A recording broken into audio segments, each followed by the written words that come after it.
Hey everybody, it is TorontoUnicorn here, and this is an introduction to a very new podcast called Life Hack Your Breakup, and it is all meant to help you streamline and make the most efficient use out of the shitty grief that you are being dealt if you have just gone through a breakup, whether it's a romantic breakup or a friendship breakup, whatever the issue is, it's hard. It's hard, and I've seen people, especially myself, especially growing up, have really hard time navigating the unknown waters of grief, how to handle the changes and impact to your nervous system, how to cope with the intrusive thoughts and ruminating and desperation, frankly, of trying to end a situation that's causing so much pain, right? So I am here to deliver the best life hacks and especially positive stories on how to actually minimize the negative impact on you for this breakup. Now, I am the first to admit that you cannot bypass grief. As much as I would have loved to find the most perfect life hack for it, haven't found it yet. But I do know that grief is challenging. It takes time. And it's what you do with that time that can make it, whether or not your grief will be prolonged or not.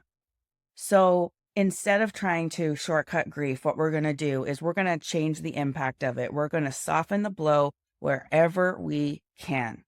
I have gone through hard breakups in my life, so much so that I had a 10-year period of time after a major breakup where I just couldn't even let myself date or be with anyone else because I was so sure that it was the guy that, I grew up my high school sweetheart sort of thing that basically I thought was everything. And when I lost him, I didn't think there was any point in trying to find again. So I have personally seen the benefits and the consequences of knowing how to navigate a breakup. And one of those things is, learning the importance of the stages of grief, right? Also understanding acceptance. No one wants to accept a shitty situation. I'm the first to admit it. There's a lot in life we can't control.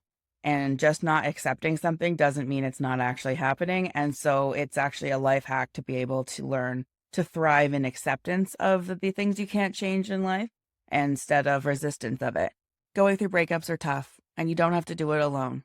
I'll be here step by step to give you the best tips and tricks I've ever found to make it a little less harsh, a little less hard on us, soften the bumps, soften the blows, so that you can build yourself back up, find who the fuck you are, and get back out there. Before we get into this, you should know that each individual life hack is also available in its own separate episode. If you don't have time to listen to them all in one sitting, you can find the link in the description. Life hack 1, responding to the shock to your nervous system. If you have just gone through a breakup, most likely been dumped, you are probably experiencing a shock to your nervous system. Maybe yesterday or today you were normal, and then suddenly this thing happens and you don't even know how to stop your own overwhelming feelings, your own sense of crying, anger, grief, sadness. How do you get rid of the grief? How do you exist with this looming feeling around you all the time? It can be extremely overwhelming and can cause extreme anxiety in people who even otherwise don't normally have anxiety. The most important thing you need to do in order to heal after a breakup or any other traumatic event is calm down. Why do they say that to people when they're clearly not going to be calm? Because it needs to happen for you to even be able to start working on the healing, because you need to get yourself to a place of emotional safety enough that you can calm down and be present in the decisions that you're making instead of making them out of fear or anxiety or panic. So there's a lot of ways to do this. Obviously, if it's really serious, go to your doctor, see if you can get something that might help. But I am a firm believer in nature is healing. I would never go sit on the grass every morning, which by the way, I do, if there wasn't a good reason to, right? I do every single morning and sometimes twice a day. And I put my bare feet on the ground and I feel differently in my life when I start touching nature every day.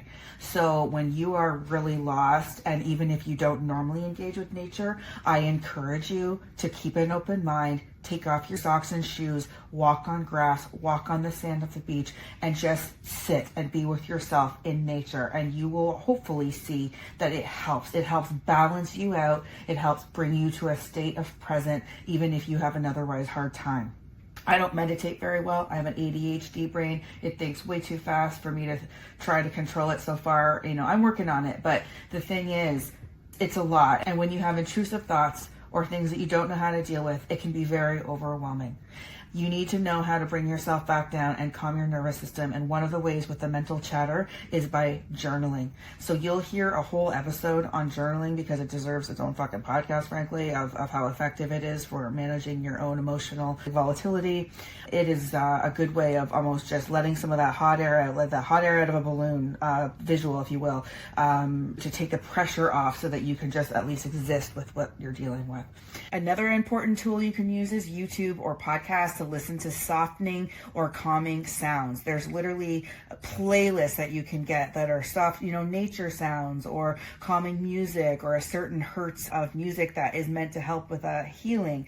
So there's things that you can listen to that will also help calm your brain even at times when you're otherwise struggling. So there's ways to calm your nervous system, right? Go in nature, journal. You can also go to the doctor, get something prescribed if it's really serious. But the truth is, take care of yourself as if you were sick with the flu.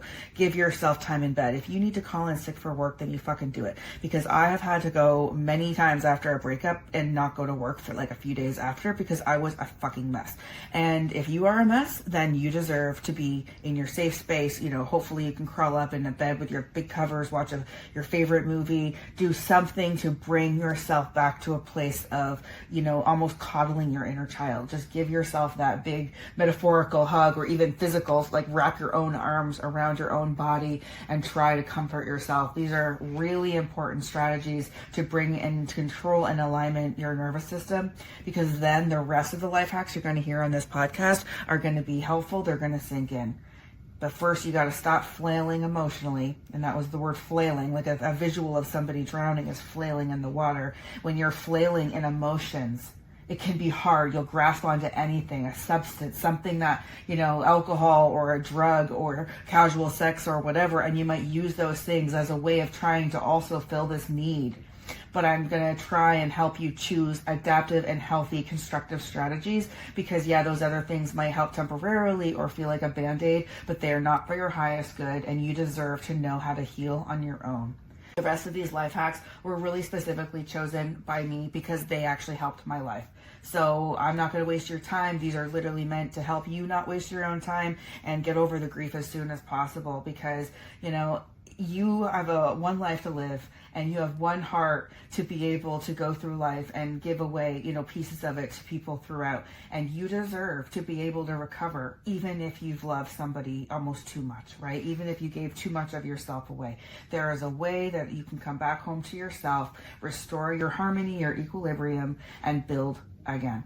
Life hack 2, let them, your new favorite philosophy. One of the hardest parts of losing somebody with a breakup is accepting a loss, accepting the fact that somebody is going to leave you or doesn't want to choose to have you in their life. And we can do a million things in our head to try and figure out, well, how can I fix this so that they don't leave me? How can I prevent, people from leaving me or cheating on me or divorcing me or finding someone better? And some people will go far. They'll try to lose weight. They'll try to work on certain things that the other person didn't like as a way of trying to win them back. And I totally get it. It's a panic response of, loss. And when people do things in your life to hurt you or to leave you behind, it can feel like a real primal panic. And what I need to tell you is based on my own experience in life, but also going through many breakups and also studying psychology. You have absolutely no fucking control over what people do in life. You really don't. I don't care if it's a wedding vow that someone makes to you, those are easily broken. And then so is divorce, right? So divorce is a solution to marriage if somebody wants out. We take comfort in these things of, well, if I get married, someone will never leave me. Well, actually, that's not true. It'll just be more costly and frustrating and tragic, frankly, when they do want to leave you, if they want to leave you. So I know we go around trying to safeguard our lives and make it so that people don't leave or don't want to leave. But the real truth, the real harsh reality, and it's a beautiful one when you actually do accept it, is that you really don't have control over anyone and anyone's decision. And once you realize that you are all you have in this life, you are the one and true person that you can count on, and everyone else is on their own journey and you have no control, then you will have peace from that feeling of panic and resistance to all of the loss. And so there is this let them methodology, and there's a lot of poetry written about it. A lot of people get tattoos with the words let them. And I want to read you basically it's kind of like the sayings that go with let them, but it's basically a philosophy of stop resisting when people are showing you that they don't want you in your life. Stop resisting when people are showing you that they don't, value you or will show up for you. It's a way of surrender, but for your own mental sanity. So I'm going to read it. It's called Let Them. Just let them. If they want to choose something or someone over you, let them. If they want to go weeks without talking to you, let them. If they are okay with never seeing you again, let them. If they are okay with always putting themselves first, let them. If they are showing you who they are and not what you perceive them to be, let them. If they want to follow the crowd, let them. If they want to judge or misunderstand you, let them. If they act like they can live without you, let them. If they want to walk out of your life and leave, hold the door open and let them. Let them lose you. You were never theirs because you were always your own. So let them. Let them show you who you truly are, not tell you. Let them prove how worthy they are of your time. Let them make the necessary steps to be part of your life. Let them earn your forgiveness. Let them call you to talk about ordinary things. Let them take you out on a Thursday. Let them talk about anything and everything just because it's you they are talking to. Let them have a safe place in you. Let them see the heart in you that didn't harden. Let them love you. So this is just one piece of poetry I found with the whole let them philosophy. And frankly, it's a beautiful thing when you realize that because you have no control, all you can do is do your best to be a good person, to be somebody that people would want to, feel safe with or have in their life. And if people still don't want to stay, then let them go. Because you do genuinely deserve people who you don't have to try so fucking hard to keep in your life. You really do. I know it's hard because we are willing to go to bat for people. We're willing to bend over backwards sometimes to just be the partner they want us to be when we just can't fathom the idea of losing them instead. I get it. But there is no benefit in this resistance of people's decisions impacting you. You have no control. And the sooner you realize that, the sooner you stop playing a losing game, trying to get that control, because it's all an illusion. So when it comes to a breakup, my best advice is do what you can to accept the present moment without trying to decide what will you do in the future if they come back. Should you reach out? Should you not? For now, you need to resolve yourself to the philosophy of let them and also let yourself heal. Feel free to look on my website, TorontoUnicorn.com. I have additional resources for Life Hack Your Breakup there, and you can get links to other, in my opinion, profound or powerful let them content that kind of changed and resonated with me. So don't forget, you can also get a lot of breakup memes for your doom scrolling need. You can go to the breakup memes Instagram account or Facebook page, and I'll put a link in the description of this podcast. Life hack 3, the no contact method, the holy grail of breakup survival. The most important piece of advice I'm going to give you about this whole breakup journey is called the no contact method. I have spent months and years of my past selves trying to decipher the reason for a breakup or analyze it to death or hold on just because I thought if I just didn't let them go, then that meant it really wasn't over and one day we would get back together. No, I'm telling you, I have studied psychology in school. I've also been in psychology of real life when I'm basically getting broken up with or whatever dumped throughout my life. And the most effective strategy that you can have, especially if you're the dumpy in the situation, meaning you were the one that were left, is the no contact method. There's two specific outcomes that some people do the no contact method for. One of them is in the hopes of actually getting their ex back, but the other one is to actually heal and move on. And the good news is it's the same method, the same process for both goals. So I don't actually recommend doing the no contact method specifically for the goal of getting your ex back, because I don't think that's very healing to try and wait them out and see if enough of them missing you brings them back. I think that there's some reason that people might try that, sure. But if you are going to need to heal and get past the pain and the traumatic experience of the breakup, you need to focus with that as your goal. And then if they do happen to come back, then that's something you can address as it happens. because there's psychology underneath the no contact method, which is basically don't talk to them, don't text them, don't say happy birthday to them, don't text them because you saw a meme that you like, don't go to their social media, don't check up on them, don't look at what they're posting, don't go near it. When you look under the hood, and I'm saying that metaphorically, of a breakup and a brain addiction to a substance, when a person is going through withdrawal, they're very similar experiences.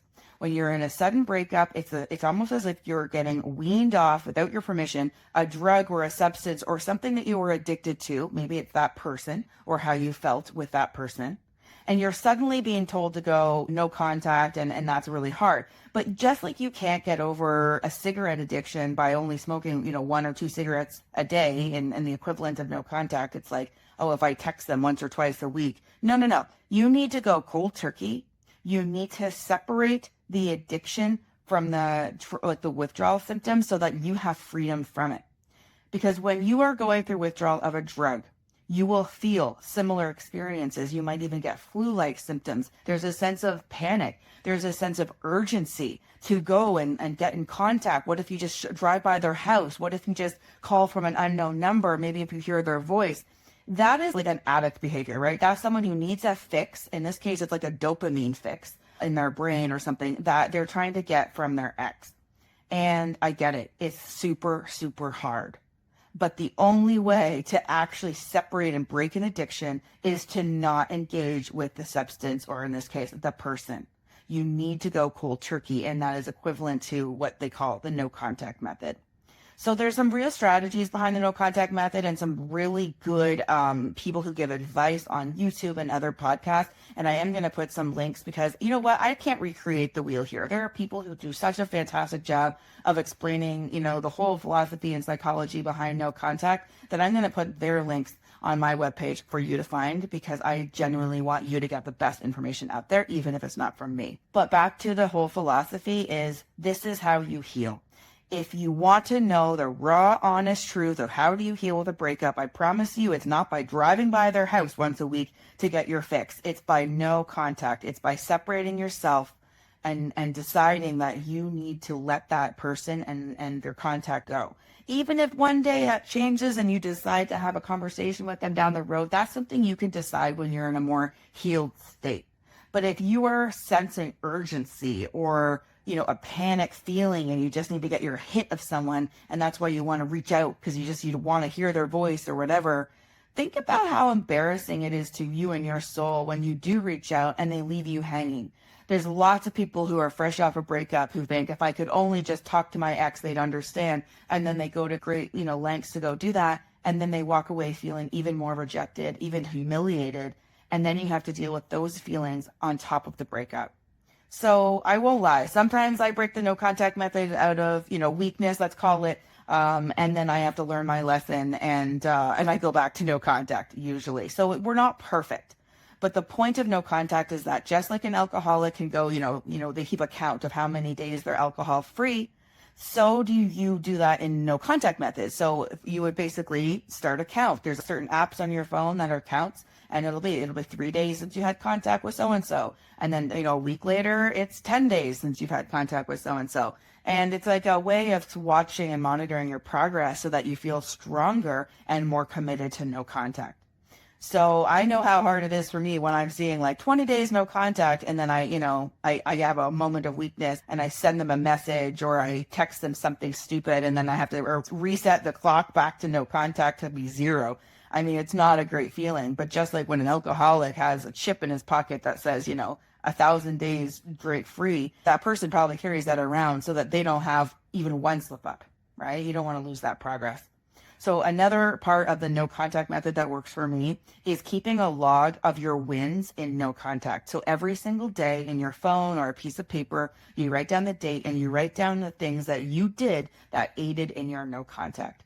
Maybe one of those things is that you went and, deleted all of the photos on your phone or put them in an archive of your ex-boyfriend or ex-girlfriend. Great. Put that onto the no contact wins list, which is what I'm describing.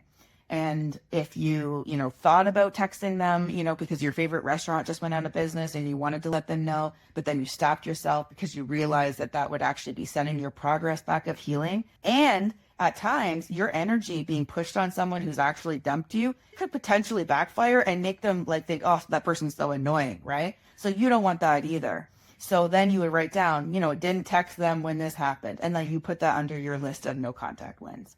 So this is a method that you can cling to. You can study it up and down. There's lots of good advice out there on how to stick to no contact, how to do no contact, even if you have children with somebody. There's lots of ways to kind of limit something like an interaction with someone to basically the nuts and bolts, right, of just the topics you need to talk about.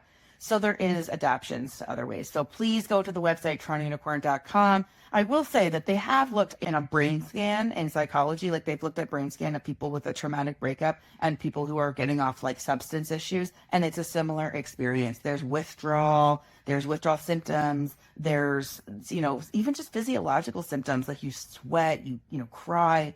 Guess what? Eventually you get over it. Eventually you move past those symptoms, but not if you hang on to the thing that you're addicted to, even in small amounts. If you keep, hanging on and using a little bit of contact here and a little bit of social media snooping there, you might not actually get rid of those symptoms. They might just prolong, and it might prolong your whole healing journey.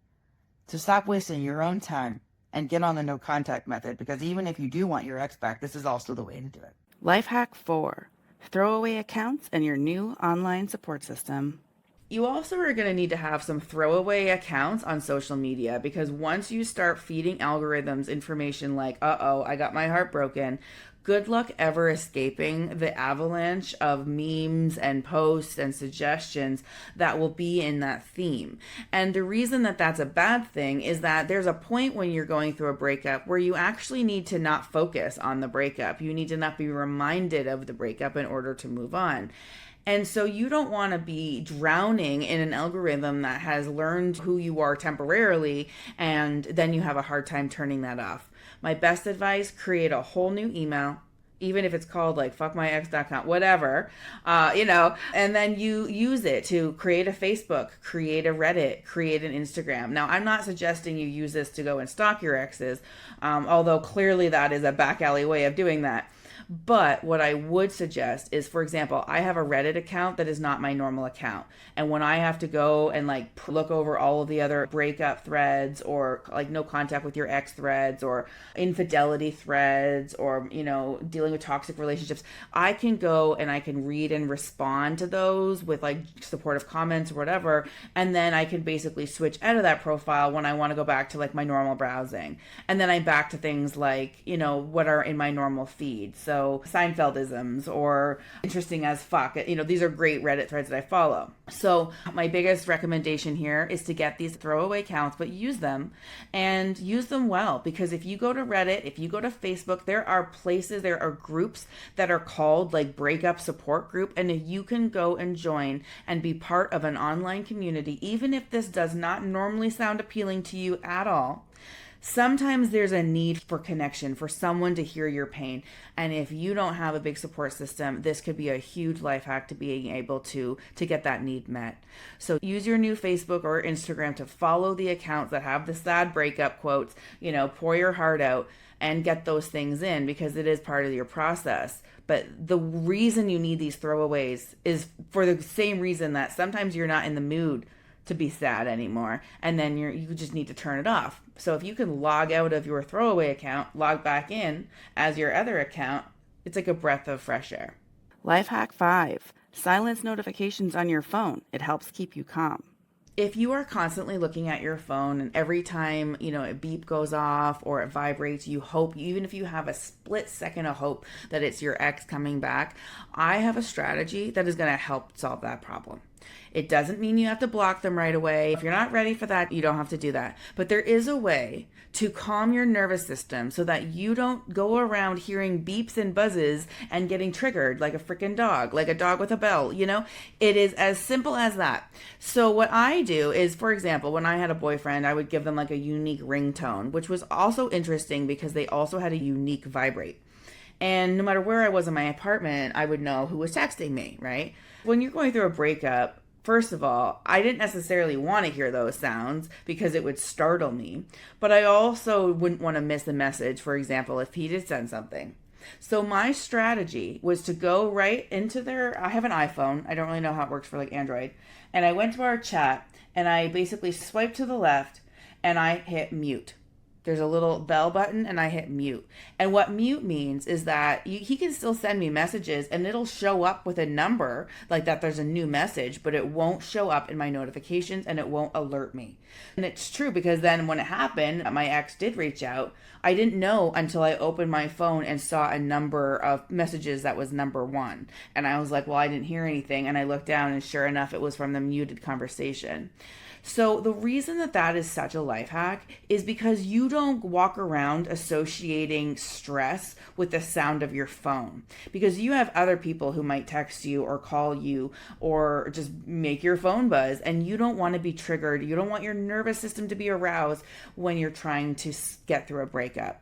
So this is a really good life hack. You need to mute that person's chats and ability to call you and have it affect your phone. If you don't know how to do that, you could even technically just turn your phone on like private mode or whatever, and you could still access your messages and everything, but that way it won't go off. It won't ding you, right? It won't be like ding, and then you like, oh, is it him? Is it him? And you're like, no, it's just my Uber Eats coming, you know? You don't want that. You don't want to jump every time you hear your phone. So that's a huge life hack. Life hack 6, effortless affirmations, a cheat code to manifesting. So I know a lot of people in mainstream society talk about affirmations and how helpful they can be. You know, things like saying a certain mantra to yourself to, get it into your brain that you're confident or you're worthy or things like that. So affirmations are helpful, sure, but not every one of us wants to go around all day reciting affirmations. And for some of us, we really can't be bothered. And so what I have done is found a way to create a very strong affirmation that you end up saying. And even if you don't say it, you're still computing it in the energetic sphere, because it is genius. So what that is changing your passwords for your email or your Facebook or whatever. You can go in, hit change password. I know no one loves to do this, but this is why. You change your password to an affirmation. Maybe your password is I love myself or I am worthy. Like even if that is it, I am worthy is your password, go and change it in all these places. Then every time you have to type that new password in, you're going to be effectively doing an affirmation.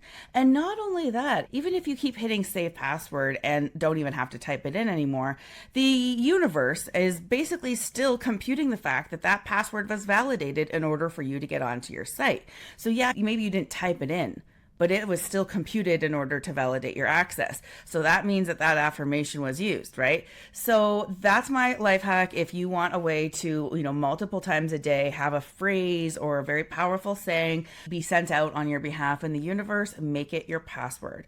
So this is a genius one. I like it because it's very low effort and you get max reward. Life hack 7, stop stalking their social media profiles because it is harming you. Speaking of social media, honestly, you should really stop stalking their profiles. I'm telling you, I know it's addictive. I know the curiosity is going to get to you. So do it a few times, whatever. But you know what? It is equivalent to emotional self-harm when you go and look at pictures of your ex and look at what they're up to now, or check out their new girlfriend's Instagram and scrutinize the hell out of it. It is emotional self-harm. One of the best things I learned on Reddit for how some person told me that they got through this was they said it hurt their healing progress so much when they would peek on their ex's profiles. Like they see a picture of them with someone and it would make them have all of the heavy stages of grief return. And they said it set them back months of healing. And so what they did is instead of a knife, because I don't want to trigger anyone, but self-harm is a thing. And instead they use a marker, and they use a black marker, and they would put a mark on their wrist every time they went and looked at their ex. So they had a visual indication that they were hurting themselves. And it's a reminder that you're doing this to yourself. So, these are just some tactics that I've learned that are, I think, real life hacks for how to progress through a breakup, as unscathed as possible. Life hack 8, rename their contact in your phone. It's possible that you're not quite ready to delete a whole chat history with a person that you're getting over, especially if it's fresh. And I know some people are aggressive, like, sure, we'll delete everything, delete all the photos. I'm different. I have a bit of, I want to like document them in like the archives of my life somewhere. So sometimes for me, out of sight, out of mind is good enough for things like that. But one of the best life hacks I've found to remind yourself of how you feel on the inside about a person and how they've made you feel is to go into their contact on your phone and hit edit and rename them. So if let's just say their name was Bob, okay, hypothetically, you backspace Bob and you write something that's meaningful to you that will be helpful to see if that person ever texts you again. You could use the phrase, he cheated on me. You could use the phrase, didn't treat me well, whatever it is that you need to remind yourself. Some people can be used, just bad emojis, like a poop emoji. Like you could just pick, be creative, but you can relabel it to something even as simple as he didn't choose you. And that way, every time that they text you, if they do, those will be the words you see before you take in what they have to share via text. And not only that, if you ever do have nostalgia and go scrolling through your old chat history, well, at the top, it's going to be like, he's a dickhead as you're scrolling through. Be like, oh, yeah, he is a dickhead. So this life hack has worked for me so much so that it's almost like a ritual. Whenever I have an issue or break up with someone, I like rename it to be like, don't go back. And then like, that way if they're texting me from don't go back, I'm like, okay, there's clearly a reason I said that to myself one day. So, because sometimes when you get some distance from pain, you can forget about how someone treated you or how it made you feel. You can, heal. And I think if you rename it in their phone, you will at least be leaving yourself a note that's like, hey, watch out, don't trust them again. And a true story, I once had to relabel a guy's contact info to say his words are meaningless. Like that was the name of the contact. And then when he texted me something like, a couple of weeks later, something about missing me, whatever, I opened up a text from his words are meaningless that said like, I miss you. And I just kind of like scoffed to myself because I was like, that's kind of funny. It's like, hey, don't believe him, but this is what he said. So it's a helpful reminder from you to you in times when you're stuck. So Life hack 9, Feng Shui your ex out of your physical space. if you had your ex over for sleepovers or hangouts or whatever, and then you break up, it can be really traumatic to kind of look at the same chair or the same bedding and be like, oh my gosh, it smells like him still, or, that was his spot on the bed, or that was his favorite cookies that are sitting in the cabinet or whatever. And it can kind of haunt you. So I don't know much about Feng Shui, but I do know that I'm an energy healer. I know that energy impacts us on multiple levels, even if we're aware of it or not. And one of the most effective life hacks for dealing with a breakup is changing the physical space around you. If they had a favorite chair, your ex, if they had a favorite chair that they sat on or something, move that chair, cover that chair in something else, put a book on it, put something on it that makes it used for something else. I like to rearrange furniture. I don't want the couch to be in the same place after a breakup because every time I sit on that couch, I'll just be missing him beside me, right? So if I move the couch to a different part of my apartment or my house, then it's like I've changed the energy in the room. When I sit there, I'm not sitting in our old memories of nostalgia. I have a bit of a different change of perspective. Even if it seems small, the physical change is impactful.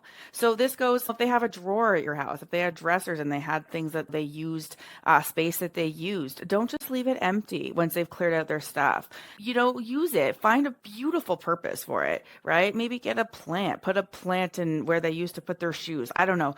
Figure out a way to utilize the space that they used to occupy into something that actually does bring you joy and basically will make you happy every time you look at it instead of sad that that space is no longer being used the old-fashioned way. It seems small, but this life hack can really do great things for your mental health. Life hack 10, journal your pain out. One of the best life hacks that is absolutely free and will help you in a crisis or a moment of distress is journaling. Journaling is as simple as writing down your thoughts on paper or using your notepad on your phone or whatever is convenient for you. The reason I'm telling you about journaling is because it fucking helps, okay?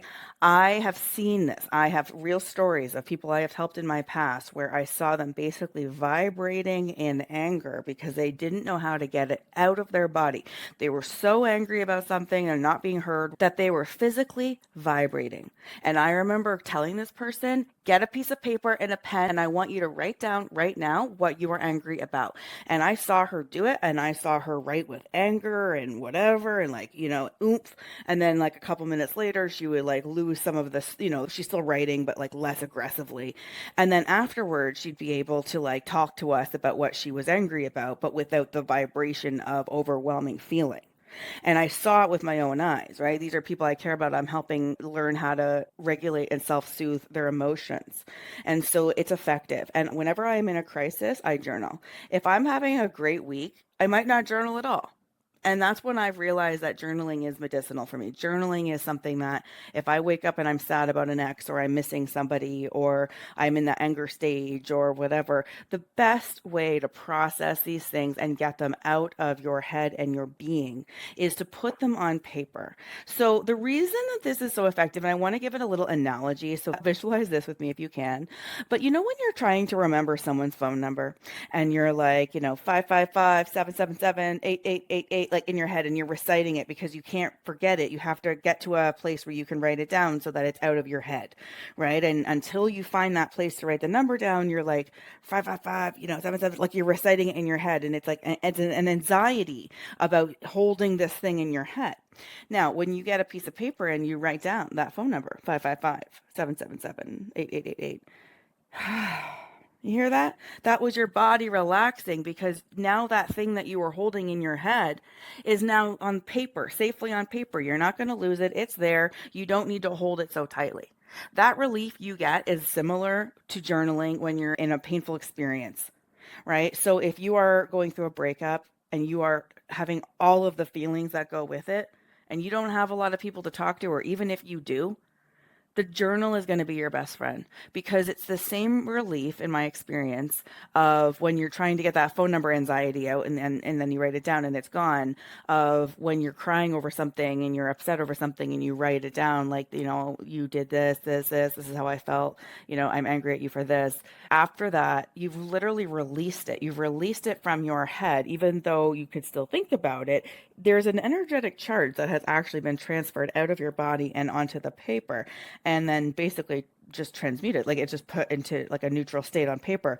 And I think it's a really powerful energetic life hack, because you don't even need to know how it works. You don't even need to believe in anything mystical.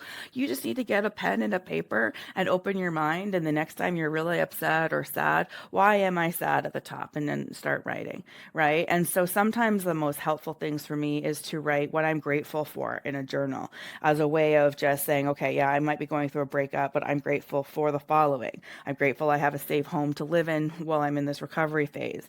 I'm grateful I have my own job and income, right? Not everyone going through a breakup is stable. A lot of people have to suddenly find new housing or a whole new way of earning, an income and supporting themselves. And that can add so much trauma on top of trauma.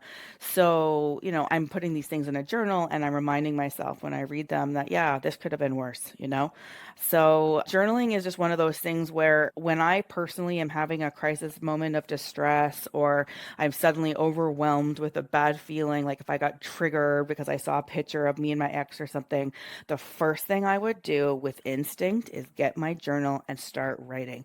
And this is going to be a bit of a gross analogy, but you know how when you have that nauseous feeling and you think you're going to throw up, and your instinct, if you're not available at a toilet, is to grab a bucket? The same feeling for me is when I'm upset, to grab my journal, because I'm going to need it to get that out. It's essentially emotionally vomiting onto the paper, and then it's at least out of your body. If you don't believe me, then try it. See it for yourself. Rule it out after you've given it a fair shot, right? I think the best life hacks are the ones that you don't need to spend money on. You don't need to worry about how, methods or whatever. How you journal is up to you. There is things that you can Google to be like, how to journal your thoughts out, how to journal your pain out, and get some helpful prompts and things like that. There's even journal classes, like you guys can you join a little group and people journal together with somebody going over prompts. Like I've done these things. I did one by by Zoom, where a bunch of us were like in our bedrooms on our webcams, and we had our journals, and we would just go in a circle and talk about like prompts, and then she would go silent for 5 minutes while we journaled, and then we would reflect after. So journaling is a beautiful practice, and there's a lot you can go and do with it if you find it helpful. Journaling, you got to journal that pain out, man. It's one of the most effective methods there is. Life hack 11. It's time to block them. There comes a time when it's time for you to realize what is best for you might not be what feels comfortable or what feels good. And what I'm talking about in this case is when it's time to actually block your ex, your boyfriend, girlfriend, wife, whatever, on social media. Now, this is an extreme step. Not everyone needs to go this far, depending on how you're handling the breakup. But let's just be honest. Every single time you go and you take a peek at their profile picture, or you see them show up as a suggested friend on Instagram because you share mutual friends, it's re-triggering. And even if you think, okay, you can handle it, check in with yourself and ask yourself how your healing's going. Because if you still feel sad and you still feel triggered and you still feel melancholy at least once a day, then you are still being impacted by the breakup. And some of the hardest things you can do are the things that you need to do that are best for yourself. And one of those things is to cut off your access. Because if you have a problem snooping, or if you have a problem, out of curiosity, checking to see what their new story is, because you can't let that whole circle thing go around their profile picture without you clicking on it, then you are still being impacted by your addiction to the chemicals involved in this breakup. So what do I mean by chemicals involved? Brain chemicals, dopamine, oxytocin, serotonin.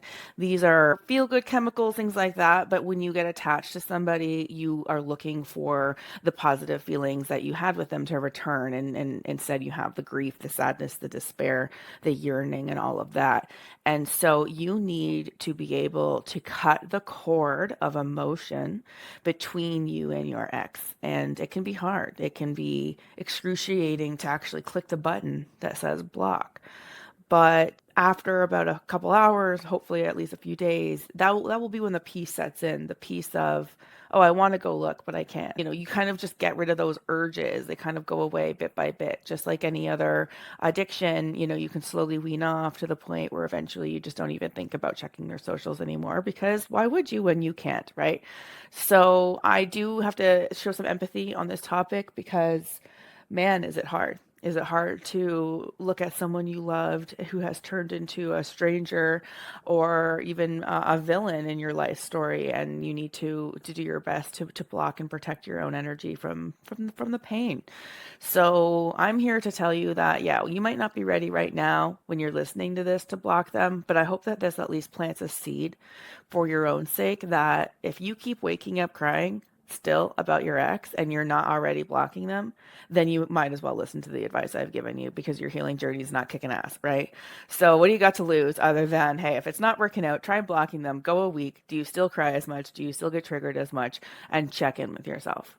So that's my advice. I've had to do this when I didn't want to do it, and it'll be unemotional. You'll have the separation, the cord cutting, energetic, severing of a cord with somebody is usually felt on a different level by everyone involved. So it's one of those moments that will almost rehash the pain, but at least this way, the days forward will be brighter, and every single day and every week that comes when you're not looking at your ex's profile will be a step in the right direction of your own personal healing.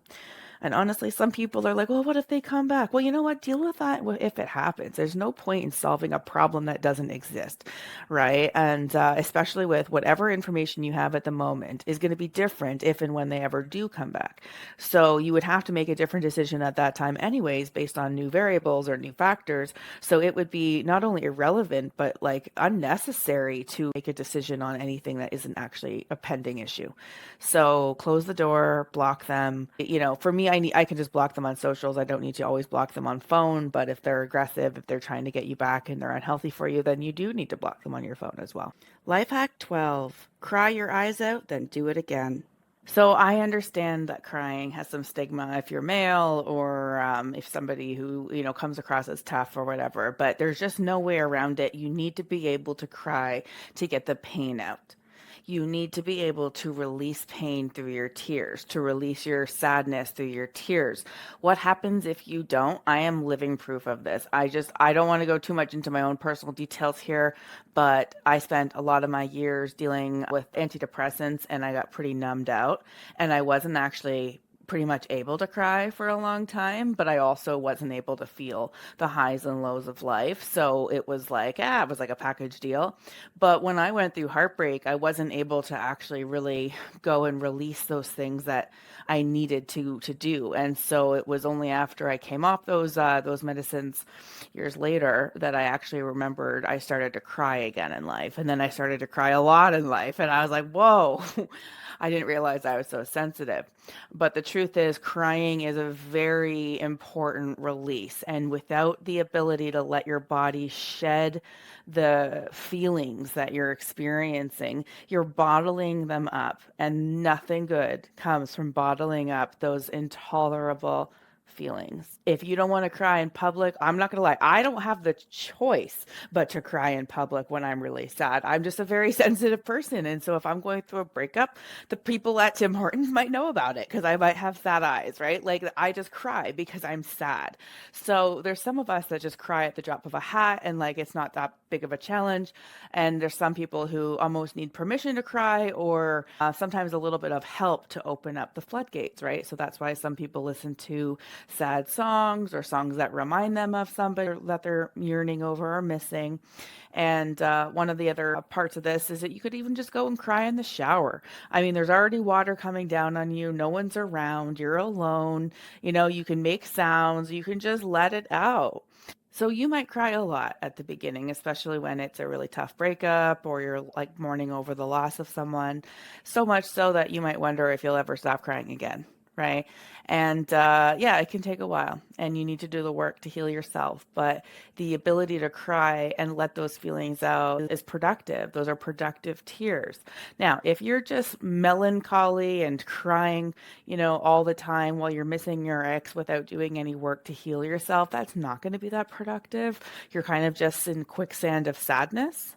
So you need to know the difference between allowing yourself to grieve through crying, through tears, and then also being almost an emotional masochist and just sitting in the pain because you don't know how to do anything else.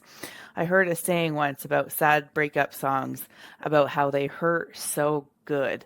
And I've never heard people say like hurt so good. What do you mean hurt so bad? But sometimes you're looking to have that feeling so that you can get those, tears out.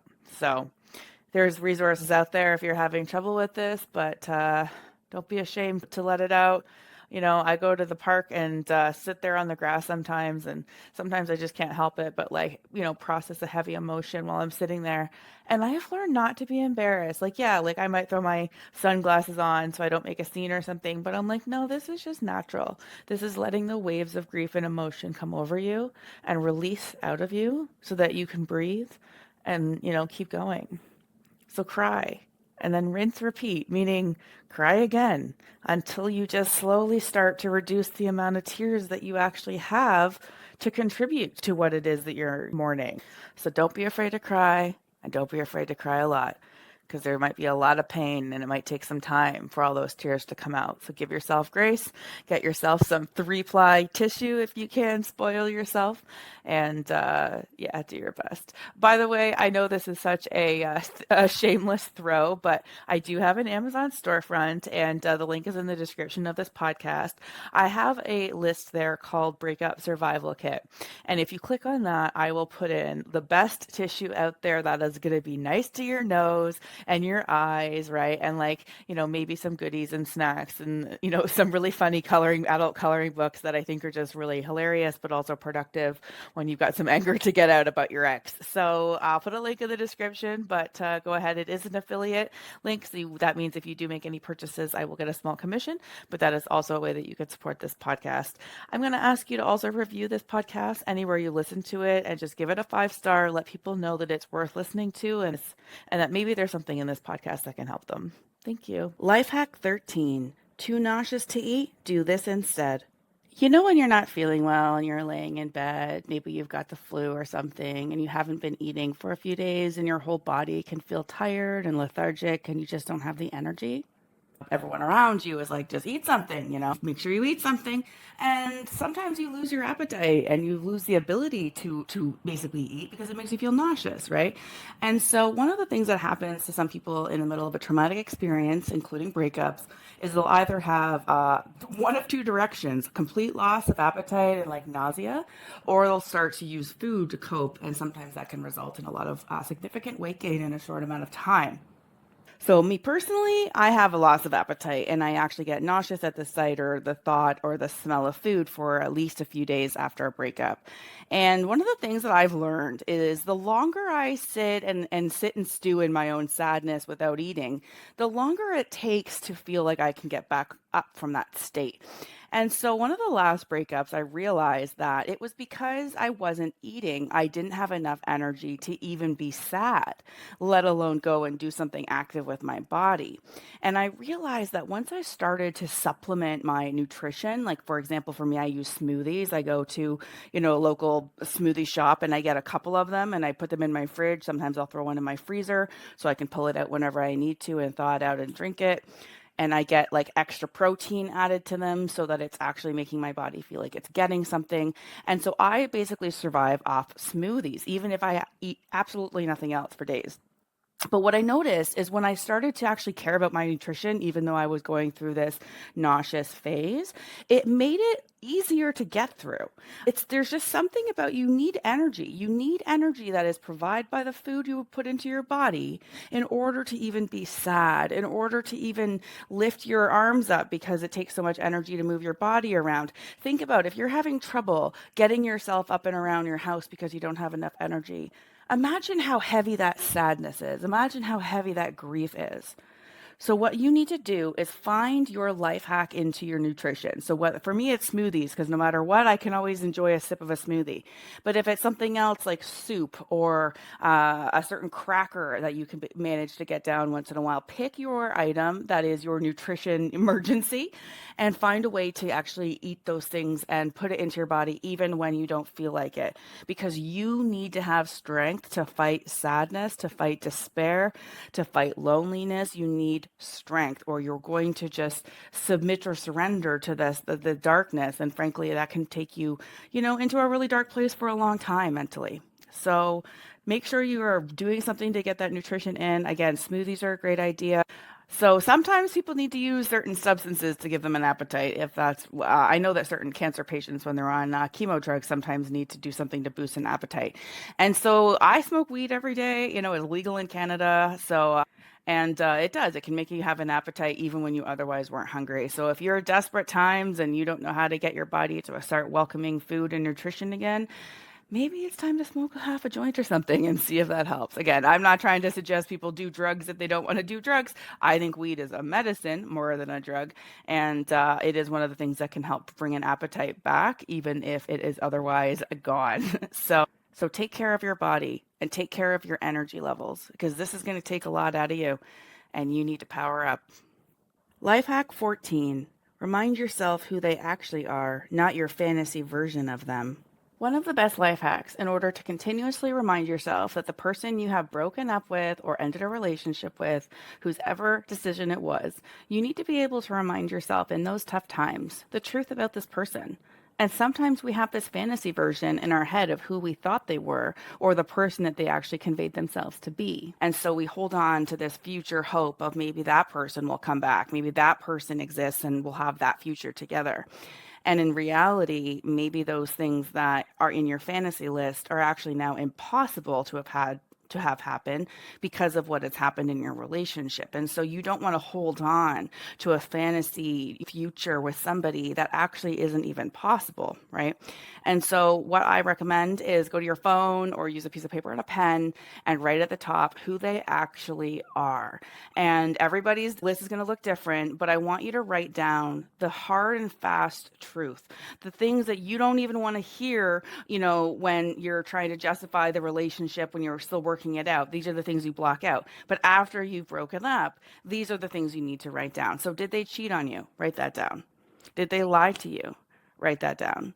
Were they not able to fulfill your needs? Write that down. Whatever it is that makes it on your list is going to be very personal to you, right? I remember one of my ex-boyfriends, I wrote down on the list, he made me feel nervous when he was in a bad mood. And I don't like feeling that way around somebody, right? And I just remember one time I was in an Uber with him, and he was just, there was something about his attitude that I felt like I had to just sit there and like be quiet and just like try not to make it get any worse. And I just remember that feeling of walking on eggshells with a partner and writing that down on the list of, I don't want to walk on eggshells with a partner. I don't want to walk around scared to provoke them or their reactions or whatever.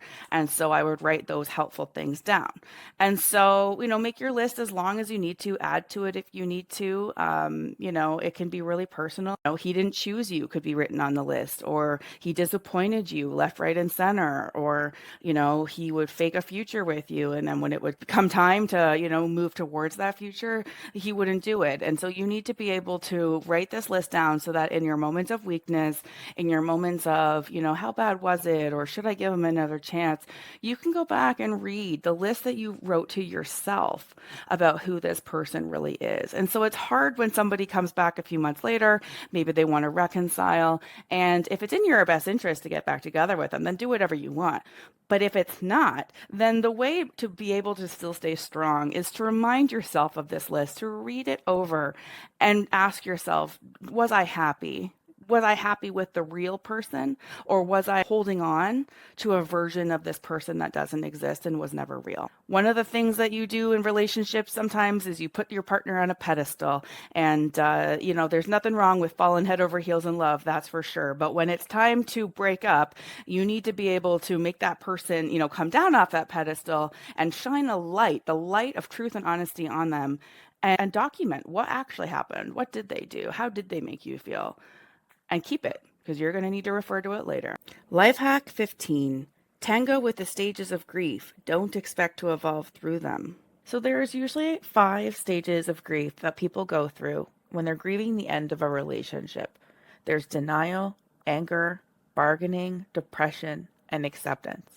One of the most helpful life hacks is to manage your expectations on your healing journey so that you don't think that you're not progressing in the right way or you're disappointing yourself if you seem to jump around from the different stages of grief instead of evolving through them. If you think that you're going to graduate from denial to then go to anger, and then graduate from anger to go to bargaining, and then graduate through depression and so on, yeah, that is a very nice one-way flow through the grief process, but that is not typical. And so, yes, you might face a lot of denial initially at the first part of a breakup, but you could revisit anger many times. You could bypass anger, get to depression, go back to anger again. Then you could have a brief period of some acceptance, and then you might get to the point of sadness, depression again. So you really need to manage your expectations, and don't be hard on yourself if you do transition from a stage of grief to another stage of grief, even if it's one that you thought you were past. So yes, I've gone through anger phases after the end of a breakup, then I move on, whatever.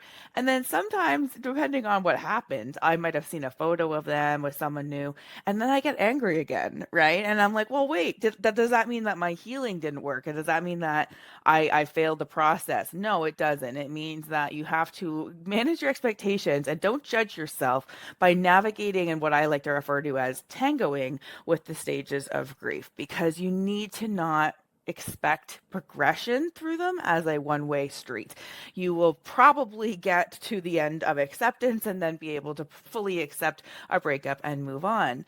So you could end up with a conclusion at acceptance, but don't be surprised if you go back to then denial or bargaining or depression, or all of them at once or all of them in the same day. It depends on how you process this breakup. So I think it's important to discuss the different stages of grief so that you know what they are. Denial, this is the initial shock where it's hard to accept that the relationship has ended, and you might find yourself replaying memories and hoping things will go back to how they were. Anger, you might feel frustrated, resentful, or angry towards yourself, your ex, or the situation. These emotions are normal and part of processing the loss. Bargaining. You might think about what you could have done differently or even hope for reconciliation. It's a way of trying to regain control and make sense of the situation. Bargaining is an interesting phase because sometimes you'll bargain with your own mind what you're willing to like put up with in order to like maybe stop the pain of the breakup. Like maybe you bargain with yourself, oh, could I handle the fact that this person cheated on me? Can I handle the fact that this happened, right? And so that bargaining phase isn't even just with the other person. Sometimes it's with yourself. Depression, sadness, loneliness, and a sense of loss often set in. It's important to allow yourself to feel these emotions as they are a natural part of the healing. And then acceptance. So over time, you begin to accept the reality of the breakup. This does not mean the pain is gone, but you do start to feel more at peace with the situation and look forward to the future. So I did rely on ChatGPT to get a list of the stages of grief so I could give them to you as clear as possible. But the most important life hack is to manage your own expectations and don't be hard on yourself if you go back or if you regress from one stage of grief to a prior one, because it is a dance, not an evolution. Life hack 16. Contrast can give us perspective. So one of the first things I started doing during my breakups is I would go to Reddit and I would read on all of these different threads about breakups and the no contact method and heartbreak and infidelity. And I would be reading and hearing other people's just heartbreaking, agonizing stories about what they were currently going through. And I did see a lot of supportive comments, so it is a good place to go and feel heard if you do need to get things off your chest. But one of the things that I noticed was how helpful it was for me to see someone else's story that was so much worse in different ways and make me realize that I actually was grateful that my situation wasn't that bad. Let me give you a few examples. I've been through many breakups in my life, and not all of them are the same. Sometimes you are living with somebody and then you suddenly break up, and then you have to worry not just about your heartbreak, but your safety. Where do you live? How do you support yourself? These are things that can compound, right? The traumatic experience a breakup can be on somebody. And so right off the bat, if you aren't living with the person you broke up with and you already have a safe place to live, well, you're ahead of the game compared to a lot of other people out there. There's so many stories that I've read on Reddit where people are like, I was a stay-at-home mom for our kids. My husband cheated on me and then left me for the woman. I don't even have the ability to pay the mortgage or the rent, so I need to figure out how to make money. Then I need to figure out how to get a roof over my kids' heads long term, all while dealing with a tragic and traumatic breakup. Now, I don't know about you, but my situation isn't that bad. So already I kind of just sit there realizing, okay, that girl is going through something really different. And I'm grateful that my situation wasn't that serious. I read another example of a gentleman who said that after he got left by some woman that he really cared about, he said it was less than a week later, he had a stroke and then half of his body was paralyzed, like the left half. And it's bad enough when you break up with someone and you want your hot girl summer or hot guy summer after you pick yourself back up off the floor. What if you have a debilitating, life altering injury, accident, health issue, and not only is that person not going to come and be there for you at one of your darkest times, but you might not even know how you're going to take care of yourself or how you're even going to build back from something like that. And I remember seeing these stories when I was just, in my own stuff, my own pain. And I remember thinking, I'm relatively young. I, can pay my own bills. I am an independent woman. Yes, I can get my heart broken, but it doesn't mean that I'm unsafe. I really do think that sometimes it's helpful to look and see other people's struggles and realize that maybe yours isn't as bad. Having said that, if you're one of those cases where it is that bad, I'm sorry. That's tough. Get supports, get mental health supports, reach out to friends, reach out to family if you've got it, because this is enough to break a person, enough to make a person reach out in even unpredictable ways, right? For substances or things to try and cope with pain. And so I really do want to encourage people out there who are struggling in the most serious of cases to throw everything you've got at your healing, throw everything you've got at it, because once you climb out of something like that, you will forever be stronger. you will forever realize that you're a survivor. So, by the way, I do have Instagram and Facebook for breakup memes. It is literally meant for your doom scrolling needs when you're in that phase of, I need to see a quote that resonates and I'm going to hit like on a bunch of them. And that's me talking to the universe in a way, right? Right. So I've actually, compiled so many of these. The link is in the description of this podcast. But yes, you can go to those places and you can go and just find relatable content that makes you realize that you're not alone. Others are in this pain or have seen this pain. And the good news is there is a support system online. And sometimes other people's stories can just make us realize that we're going to be okay. Our story isn't as bad. Life hack 17. Missing physical touch? Here is a quick solution. Sometimes when you go through a breakup, it's the first time your physical body doesn't get touched, doesn't get not only hugged or made love to or anything like that, not even touched, not even brushed up against. Sometimes when you break up with somebody, they were your intimate partner. And so you might go a couple days, a couple weeks, a couple months until you realize that you are absolutely starved for physical touch. I've seen some people who were even in lonely relationships. So people who weren't even broken up with, but in lonely relationships who were also touch starved, to the point where I saw them get emotional when one of my friends went over and hugged them and gave them some warmth. So I understand that some people can be absolutely deficient in physical touch. And so what do you do if you don't have somebody who you actually necessarily even want a hug from, right? Here's 2 quick solutions. One of them is a heating pad. If you want to go to my Amazon storefront, which by the way, I do have a link in the description of this podcast. It is an affiliate link, but I did put together some necessities to help you through a breakup survival, and you can get that link in the description.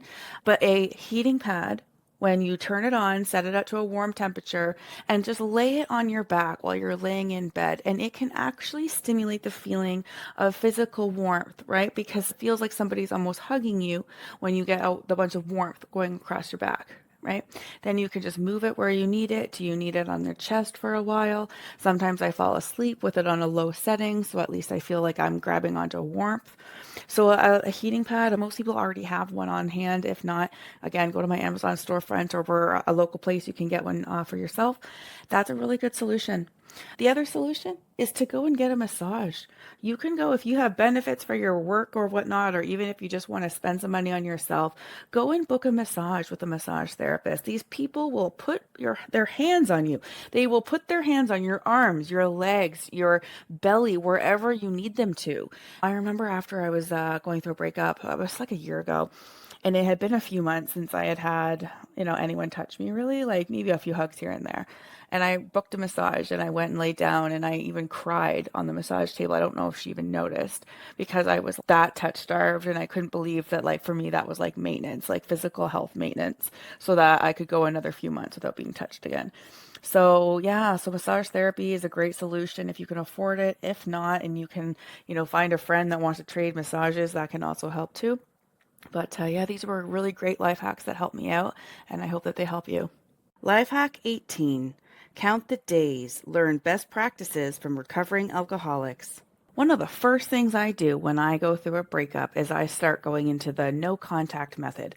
This is a proven strategy to help people not only cope with a breakup, but also start to feel empowered while surviving it, right? And so there's so much research out there on the no contact method. If you go to my webpage, TorontoUnicorn.com, I have a link in the description of this podcast for this episode, because every episode has its own webpage there, and you can actually get additional links to other people's YouTube videos, not even my content, someone else's content that's super valuable on the topics that are related to the episode. So for this one, I'll put some no contact method videos there as well. But basically, the point of no contact is to go completely cold, get like a break in addiction, an addiction to a person, an addiction to, your relationship. And so that means that you don't contact them, you don't wish them a happy birthday, you don't look at their Instagram or their Facebook here and there. You just cut yourself off as effectively as an alcoholic would cut off alcohol if they were going to be sober. You don't see alcoholics, not a lot of them, successfully quitting drinking by taking little sips of alcohol all throughout the day, right? They have to just go go cold turkey, is the phrase. And so what a lot of recovering alcoholics do is they have a chip in their pocket that they carry that says how many days they've been, sober. And they are so damn proud of that chip, as they should be, right? Same with other recoveries, right? Not just alcohol. And they might get tempted here or there for a drink, but if they're 180 days sober and they have a bad day and they know that if they have a drink, they have to reset that count down to zero and start again. It is motivating. Trust me, it's motivating. I'm proof and point. No, I'm not an alcoholic, but I do this for breakups and it's helpful. So start counting when your last contact was with somebody. That's your start of the no contact. And then you start counting. How many days has it been? One day, then it turns into a couple days, and it's a week, then it's a few weeks. And when you're struggling, you can look down and see, okay, I've made it, 13 days and 12 hours so far. If I reach out now just to say I miss them, I'll have to hit that, button back to zero, and then I might feel stupid, and then I'm back to my healing journey, especially if they don't respond, right? And then, you kind of have to go back to zero and start again. And so it can be kind of, detrimental to our own progress to have a slip up or, a slip here and there. And so I do find that counting the days that you've been in no contact, counting the days that you've been surviving a breakup or, surviving the no contact method is a brilliant strategy that definitely works. So my friend who quit smoking, she told me the same thing. She had a thing in her calendar that would go up until I think it was 2 years. After that, she stopped counting by day and she started counting by year. But she would look at that every time she wanted a cigarette and be so proud of the number growing. Like, how many, pretty soon it was like 300 days, no cigarettes. As much as you want a cigarette, how badly do you want that cigarette if it means you lose 300 days of progress, right? Like it might not win out every time, you might slip up here and there, but when you do and you reset the clock down to zero, you'll remember why you don't want to do that again. So sometimes we do have to learn the hard way.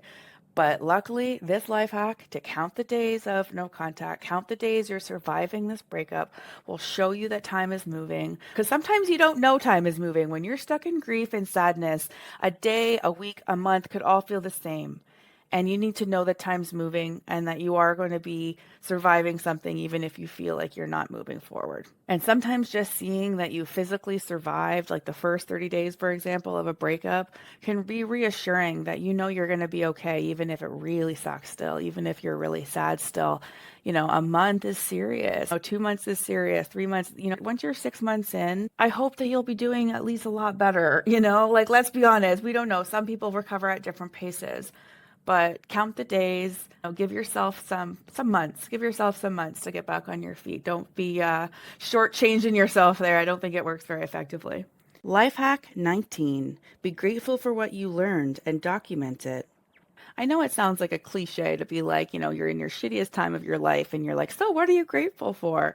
But the truth is it's a life hack. It's a life hack to look at a really tough situation through a different lens, just as valid of a lens, and find the things that you actually are grateful for. Find the lessons that you learned about yourself, about your ability to be in a relationship. Maybe you learned where some of your triggers were. Maybe you learned that you have an anger issue and you got to work on that. There's lots of things that you can dissect or do an emotional autopsy of a relationship that's over and say, hey, I got some good shit out of this. Let's just put a list together. Are you grateful that you learned that you could fall in love again or at all, right? Some people don't know if they're ever going to find someone out there. So if you do find someone and you feel those really strong, powerful feelings of love, yeah, it sucks when it's gone, but at least you're able to do it. At least you felt it. At least you know it's possible out there for you. So that's something I'd be grateful for, is that, I was reminded that I could feel love and that I could be in love. That's something I would put on the list. Some of the lessons you learned could be very shocking. It could be that, the lesson is that you put up with too much.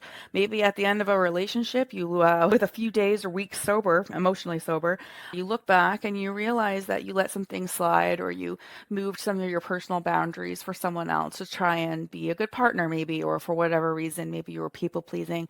And maybe you just want to reflect on how you feel about that. And with the next relationship that you get in, would you want to still move those same boundaries or would you want to enforce them, right? And I think sometimes you learn what you need in a relationship. Like, for example, I have sensitivity to men being angry and like loud and whatever.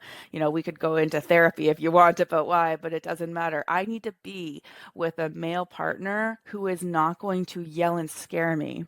I need a male partner who is more even tempered than that. And I'll know real quick if I'm dating some guy and he blows up or loses his shit on me in a way that makes me feel unsafe for even a moment, that would not be a partner that's compatible with me.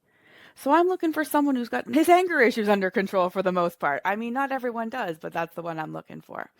I also learned in relationships, the most recent one for me, I learned that I do not want a polyamorous relationship. I dipped my toe into a world where there was multiple romantic relationships at the same time, and I didn't really feel like it was a good fit. So for me, I'm excited. I don't feel restricted by going back to monogamy or monogamish. I'm excited to go and announce on my next dating profile that I'm looking for that. It's also important to realize, did you date somebody with kids? Did you date somebody who had an ex or an ex-wife or an ex-husband? Maybe that gave you some trauma. So maybe the next time you're in a relationship, you kind of do a little bit of a scan in the conversation and see what kind of ex drama there is so that you can decide right from the beginning if you want to invest something like in that, right? So sometimes you learn the red flags too with people. You can learn some shocking things, some lessons that are absolutely heartbreaking, but still very valuable to learn. One of the lessons I've had to learn in this lifetime is that people are very good at lying to my face sometimes. I'm an intuitive person. I actually feel like I read energy really well, but I've realized that reading energy and intentions is actually different than somebody lying if their intentions are still good. So it's one of those things, it's a little bit of a nuance there, but I have realized that as good as I think I am at being able to tell when people are being truthful, I was recently shown wrong and that I have to realize that. That's a great lesson. Yeah, it sucks to be like, oh yeah, no, people might pull some shady shit on you, but at least I'm ready for it. At least I got the lesson. So that's what I mean. Write down these lessons, look for the gratitude in what you've learned. And hopefully, if you take these lessons with you and hold them close, you don't have to keep repeating them in your next relationship, right? So I know what I'm looking for in my next relationship. I think I've got it dwindled down pretty precisely now. And that's a benefit of all my past relationships, and everything I've learned in combination or accumulation of them all has gotten me to where I am today. So be grateful for the lessons, and in a weird way, be grateful for the pain, because also learning how to heal, learning how to pick yourself back up again when you've been knocked down in life is also one of the biggest things to be grateful for, is that sense of resilience. So be grateful. Even just acknowledging you're grateful for your support system, you're grateful for the fact that you have a safe bed to cry in. Even if you're sad, hey, at least you have a bed to cry in. Some people don't, right? So there's lots of things that you can look at in your life and be grateful for. And I want you to write them down. Don't just let them come like clouds across your mind and then drift off. Write them down. Reread this. 2 weeks from now or 3 weeks from now, reread it and be like, yeah, I am grateful I learned that about myself. I am grateful that I had these experiences because it made me a better, more prepared person for love and real relationships. And at the end of the day, if the biggest lesson that you can take from your whole situation is that, hey, you can count on yourself. You can be there for yourself when you're sad, when you're struggling. And then you don't have to be so scared about the future, because no matter what happens, you've got your own back. Life hack 20. Struggling to let go? This is probably why. So I am big on understanding when it comes to a breakup, especially one that feels pretty final, that you need to do whatever you can to let go of that relationship for your own benefit. Even if one day that person does come back, it does not help you to sit in a state of idle or anxiety until they do. It does not. So it's in your best interest to move the F on and let go of that relationship, let go of the pain. And I have done a lot of different experimental techniques to try and help let go. I visited energy healers, shamans who do official cord cutting exercises and rituals. And it was helpful, by the way. It was helpful. But there's layers of connection and contact that you have with people, and you need to take it off in layers as well when you're disconnecting. in old relationships years ago, I'd like write something like goodbye to them, and I'd like throw it in a bottle in the ocean. I wouldn't do that now, by the way, because of littering. But I have actually let balloons go into the sky while saying goodbye to people. I have done physical things to try and let go of people because it's so hard to let go of people. Like right after the balloon goes to the sky, 5 minutes later, I'm back in my head with all the rumination about the breakup. Why did it happen that way? So yes, I'm trying to let go. And why is it not really working?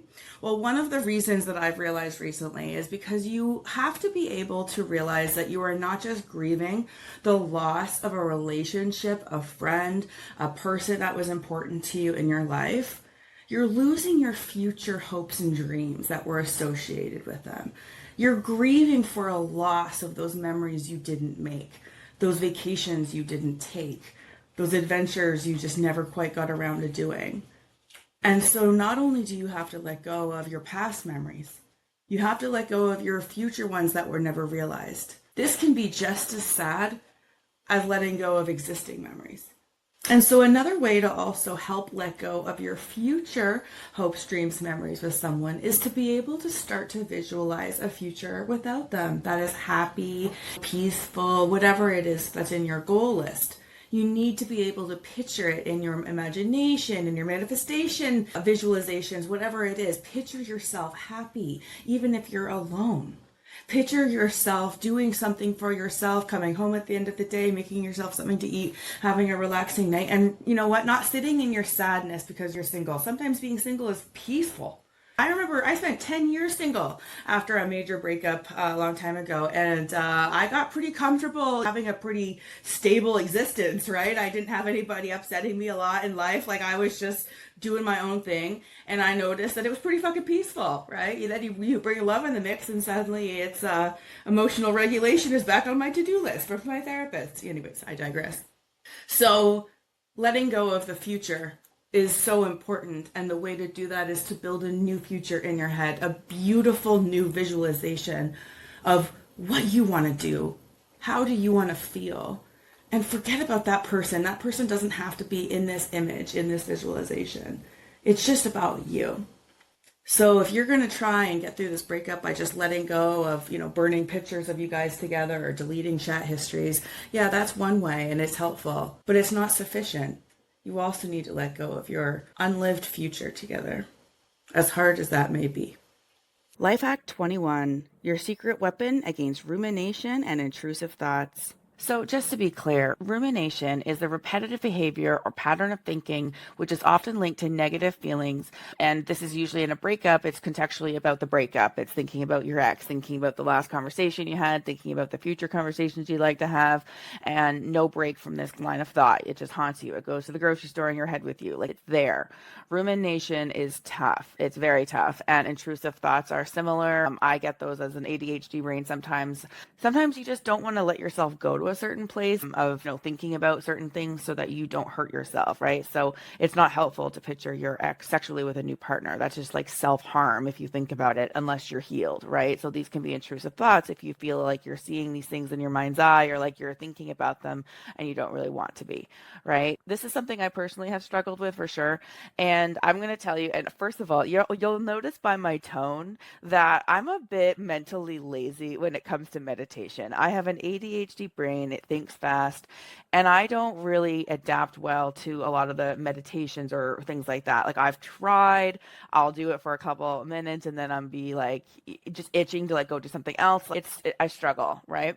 And so the reason that I am going to introduce the real secret weapon with laughter, honestly, is because it's the only thing that made me do it. And it's mindfulness meditation. So mindfulness meditation, it redirects our attention to the present experience. This can actually help shift the ruminating behavior in our heads, and we can actually intervene in the present moment. It also focuses on behavior such as acceptance and openness, compassion, and especially non-judgment. So you're not supposed to judge the thoughts in your head. With mindfulness, you're not supposed to get mad at yourself if you have a thought while you're supposed to be meditating. That's the part I struggle with because I'm like, like get with it, like, shut up in my head, right? And like stop thinking, but like you can't stop thinking.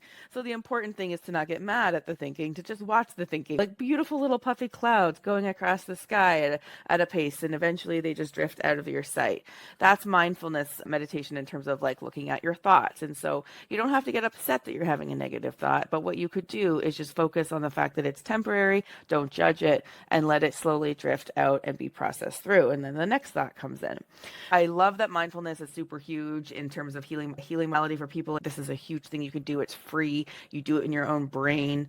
And you know what? If you aren't yet on board with mindfulness meditation and then you go through a breakup and cannot get a moment of peace without being emotionally haunted by your ex, then you might want to decide to look into mindfulness meditation, specifically about your ex or your anger or guilt or grief. Because you can go to YouTube, you can go to podcasts, and you can get people to help walk you through a meditation for those specific themes, right? If you've never found a use for mindfulness meditation before, then this could be its opening, and it is helpful. And here's why: you're not a victim to these thoughts anymore. You're no longer just living life without the ability to control your mind.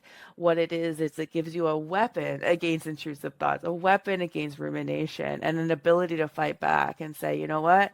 Thanks for the thought. I'm going to move past it. Now I'm going to focus on what I'm making for dinner. It can be a pivotal choice. You know how you could pivot on your back heel, like pivot on a foot? This is pivotal. You can decide, thank you for the thought for the 15th time today about my ex and the girl he left me for, but I've decided to focus on my Uber Eater now, and so you can actually shift.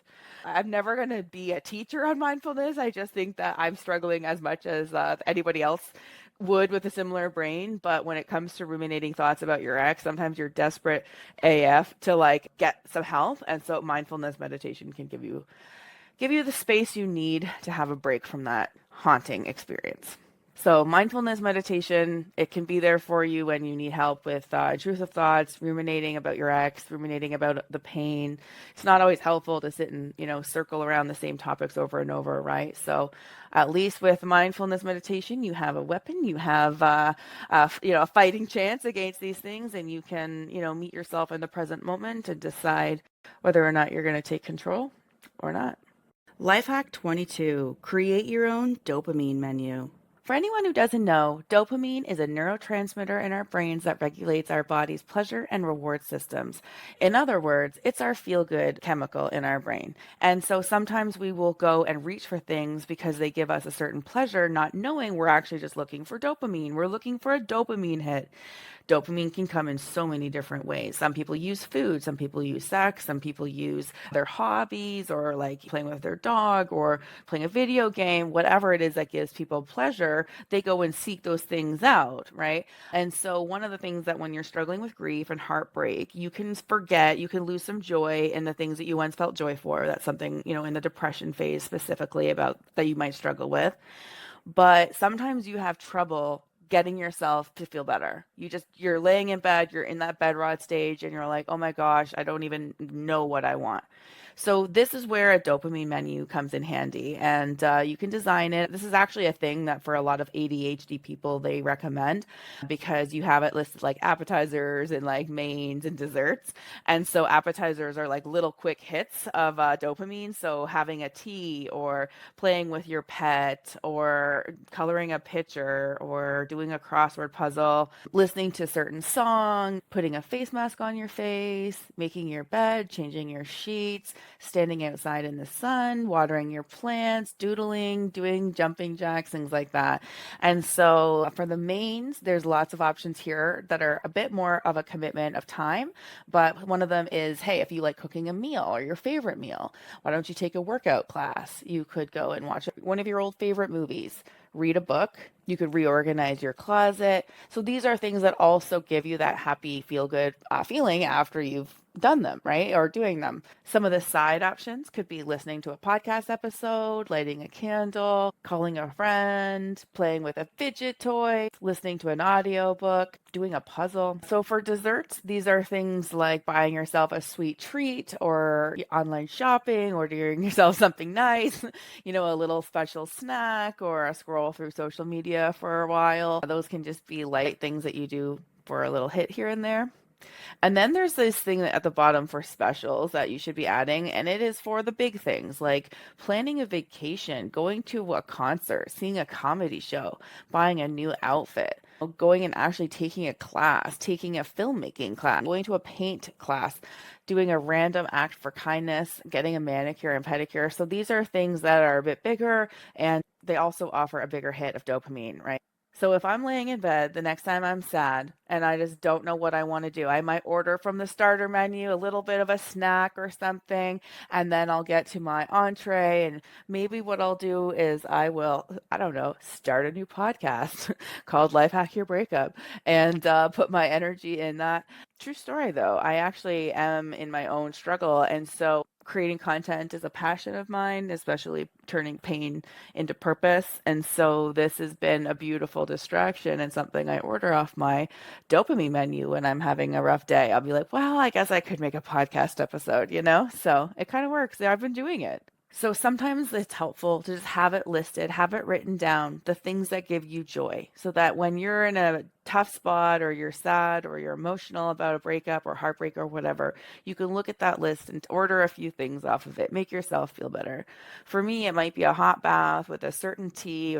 I like cream in my tea, so it has to be made the right way, but I want to have a hot tea and a bath and maybe some soft music. That would be a really good half hour for me. So I'm going to order that maybe tonight off my dopamine menu. I will just add a word of caution, though, to be careful to use food and other substances that are not productive. If you keep using food, you're going to gain weight. And then if you start to gain weight, you're going to have more challenges to deal with mentally about your own self-esteem and things like that. So try to not use food as your dopamine hit as much as possible, especially if you struggle with weight gain. Life hack 23. ChatGPT, your free on-demand breakup therapy. So I had to do my personal research on this before I recorded this episode, but I can assure you it is worth your time to look into the ChatGPT or other AI applications that are available. Most of them are free, and you can use it as a person to talk to, even though it's an AI, it's not a real person. What I have found is you can get very good, comprehensive, well-informed advice from this AI bot. And you can do it whenever you're lonely, middle of the night, you open the app and you give it a prompt that says, I need you to walk me through this heartbreak, or I need you to give me advice on a situation. And you lay it out. So I have actually experimented with two different chat GPT applications. One of them was more text based. So even though I would do voice to text and I would explain my situation, it would text back. Now, yes, I could have clicked each time and hit speak and it would have spoken it to me, but it did feel a little bit of a different experience doing a texting with an AI versus another app I tried called Pi. And this one was a voice basically only. And so I would speak into it and then the AI would speak back. And I actually did put together a video. I screen recorded myself using this app. I didn't put anything super personal or confidential in it, but if you want to go to my website, I actually have an episode page for every single episode in this Life Hack Your Breakup podcast. So go to episode 23 and I will actually upload there additional content to show that I have experimented with these apps and what the experience was like. So you can get a link to that in the description of this podcast. But basically, I said the following. I'm going through a breakup. I need help processing it. It came back and asked me questions. I would go back and explain the whole dynamic. We broke up this many days ago. These are the circumstances. It would ask me, what are my coping strategies? And I would explain that I was struggling with, anger. And so it would give me advice on how to let anger out. It gave me advice advice on how to process the inner child wounds and how I must be feeling on the inside after a loss like the one I was facing. And actually, at one moment when I was using it, I teared up because it got to the heartstring of something that I was dealing with. And that's something that is helpful, right? So these are free apps. I know you can pay for the premium version of these apps. So think about if that's what you want. But I think it's worth it. If you've never used AI before and you still are a little bit intimidated by it, I get it. But when you're lonely, when you're sad, when you're grieving, and you don't want to have to Google, how do you process grief and then read all the different people's opinions of it, you can actually just have an AI friend whisper in your ear, metaphorically, how to get through it. And so the next time you're lonely, middle of the night, middle of the day, you can open that app and say, I'm having a hard day. This is what I'm feeling. Can you give me some advice? And even just feeling like you're getting things off your chest, that you're talking to somebody, and maybe you don't have a huge support system, it can be super therapeutic. ChatGPT, I'm telling you, if you've never given it a chance before, now is your time. It is your new on-demand and free breakup therapy. Now, it does have a disclaimer that it's not a real therapist, so you should use it with your own discretion, of course. But when you're struggling, you might not want to pay $100, $200 an hour, wait every couple weeks to go and have an hour to talk about your breakup. Sometimes you would be benefiting from being able to talk about your breakup every day without a big bill at the end, right? I actually learned about this life hack from Reddit and some of the Reddit threads that I follow about breakups and how to survive a breakup. And the idea came to me from reading other people's inspiring stories. So some other people wrote that the ChatGPT or other AI therapy apps help them actually recognize issues and barriers that they were unable to see before in their own selves. One of them said that they were forced to look at themselves in the mirror, metaphorically, in a way that no one had ever, helped inspire them to do. So there's a lot of people talking about breakthroughs that they're having with this AI therapy. So don't forget, you can go to my website, TorontoUnicorn.com. I have a webpage dedicated just to this Life Hack Your Breakup podcast. And on episode 23, you'll get the additional content there to see this GPT therapy in action. Life Hack 24. Forgiveness is for you, not your ex. One of the first and most powerful lessons I learned on my spiritual and self-healing journey in life was the importance and powerfulness of forgiveness. I was the first person to be like, F that, these people did these terrible things to me and I'm not going to forgive them because that means in some way I accept what happened and that's not true. And I get it. And I stood on my little soapbox metaphorically in life and I went through life with anger and bitterness and resentment. And it came out when I was frustrated in grocery store lineups or if somebody walked too slowly in front of me on the street. In general, I was a pretty miserable person on the inside. And it's just the accumulation of pain in life, the accumulation of people's betrayals or even just slight betrayals or disappointments. And they can really stack up in your soul. And one of the things that I remember doing when I was on my healing journey in life was having a forgiveness exercise. And I had to wait till I was ready. But when I was ready, I went for it. And what I did is I went through every part of my life and forgave every single person that upset me or disappointed me or let me down.